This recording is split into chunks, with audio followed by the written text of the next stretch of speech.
Friends, வணக்கம். வாங்க, நம்ம இப்போ என்ன பார்க்க போகிறோன்னா மருதாணி செடி பார்க்கலாம். வாங்க, தெரியுதுங்களா? இதை பாருங்கள், மருதாணி செடி இதுதாங்க. இந்த தழையை பிரித்து இது கூட லைட்டாக புளி, அது கூட லைட்டாக வெத்தலை போட்டு சும்மா அடித்து நம்ம அரைச்சனா மிக்சியில் போட்டு சும்மா கெட்டியாக ஒரு பதத்துக்கு வருங்க. அதை நம்ம கையில் போட்டோன்னா நல்லா டார்க்காக பிடிச்சிக்குங்க.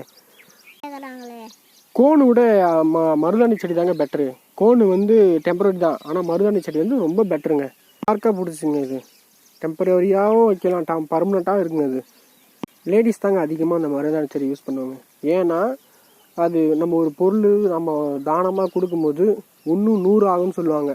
ஸோ அதனால் மருதாணி வச்சுருந்து தான் நம்ம பொருள் லேடிஸ் வந்து அதிகமாக தானம் பண்ணணும் அப்படின்னு சொல்லுவாங்க.